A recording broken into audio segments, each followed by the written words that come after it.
अस्सलाम वालेकुम स्टूडेंट्स जो आज हम टॉपिक पढ़ने जा रहे हैं वो है लाइसोसोम। बेसिकली लाइसोसोम क्या है? एक सिंगल मेम्ब्रेन ऑर्गेनेलिज है जो एनिमल सेल के अंदर कसरत से पाई जाती है।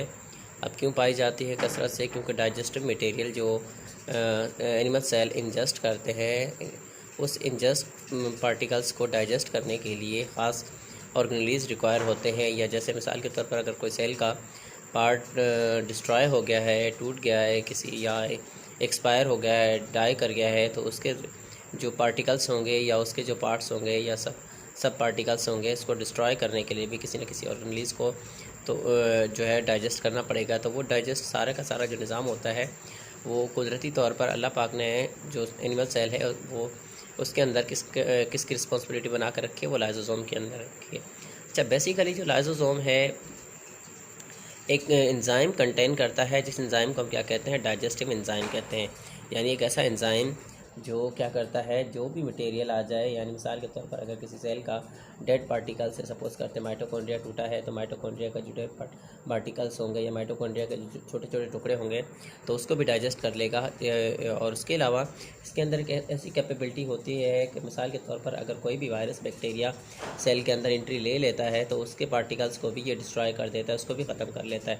उसके अलावा जितने भी सेल के अंदर फूड पार्टिकल्स आते हैं, मिसाल के तौर पर हमारे पास कार्बोहाइड्रेट है और प्रोटीन्स है। अब इन दोनों के पार्टिकल्स या इसके अलावा जितने भी फूड पार्टिकल्स होंगे उन सबको डाइजेस्ट करने के लिए भी किसकी क्वांटिटी चाहिए या किसकी रिस्पॉन्सिबिलिटी है? वो रिस्पॉन्सिबिलिटी है लाइसोसोम की। अब लाइसोसोम एक तो जो एनिमल सेल है उसके अंदर कसरत से पाया जाता है। ठीक है, क्यों पाया जाता है? क्योंकि एनिमल सेल जो हैं वो फूड को इंजेस्ट करते हैं, यानी फूड को निगलते हैं, खाते हैं।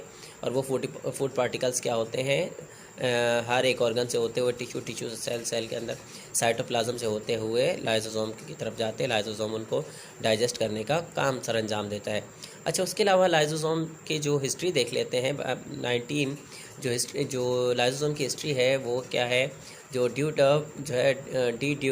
जो एक साइंटिस्ट थे जो 1949 में इसने इसको फर्स्ट टाइम डिस्कवर किया, या ये कहें कि ओरिजिनेट करवाया, या ये कहें कि फ़र्स्ट टाइम इसकी रिसर्च की। ठीक है। अच्छा, ये इसकी प्रोडक्शन कैसे होती है? ये कहाँ से सिंथेसाइज होता है? बेसिकली ये क्या होता है? सबसे पहले इमेच्योर फॉर्म होती है। यानी इमेच्योर फॉर्म से मुराद ये है कि उसके अंदर कैपेबिलिटी नहीं होती कि वो किसी भी मटेरियल को डाइजेस्ट कर सके। अब वो मटेरियल कहाँ से आता है? वो मटेरियल इसके पास बेसिकली वो मटेरियल आता है इसके पास एंडोप्लाज्मिक रेटिकुलम के पास से।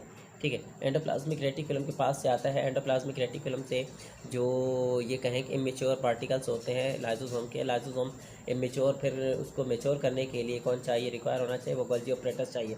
गोल्जी ऑपरेटस के बाद जब होकर गुजरता है तो गोल्जी ऑपरेटस क्या कर देता है? इसके अंदर कम्प्लीटली डाइजेस्टिव मटेरियल को फिल्ड कर देता है या प्रोड्यूस करवा देता है, और फाइनली हम इसको कह सकते हैं कि ये लाइसोसोम हो गया।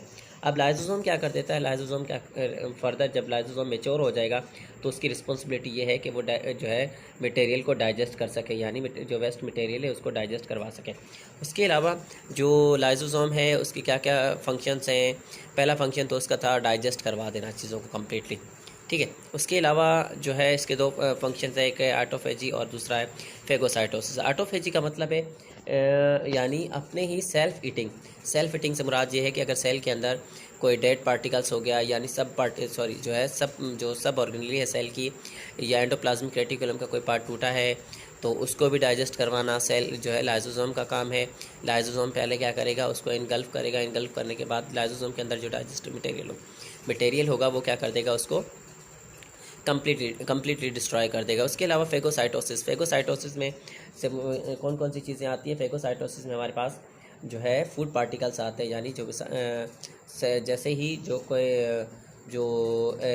सेल के अंदर जो फूड पार्टिकल्स आएंगे उस फूड पार्टिकल्स को भी डाइजेस्ट करने का जो प्रोसेस होता है वो क्या कहलाता है हमारे लिए? फेगोसाइटोसिस कहते हैं, या उसको हम जो है साइंटिफिक लैंग्वेज में फेगोसाइटोसिस कहते हैं। और ऑटोफेजी का मतलब ये है कि वो सेल्फ ईटिंग है, यानी अपने सेल को ही बस्ट कर सकता है। अब जिस सेल के अंदर मौजूद है उसको भी डिस्ट्रॉय कर सकता है। यही वजह है कि इसको सुसाइड सेल भी कहा जाता है। अच्छा, लाइसोसोम की कमी की वजह से भी बहुत सी डिजीज़ होती हैं और ज़्यादती की वजह से भी बहुत सी डिजीज़ होती हैं, जो कि आप फर्दर जाकर फर्स्ट ईयर के जो बुक है, यानी जो इसका तीसरा या चौथा चैप्टर है सेल एंड टिश्यू, तो उसमें जाकर आप ये फर्दर इसकी डिजीज़ वगैरह पढ़ोगे।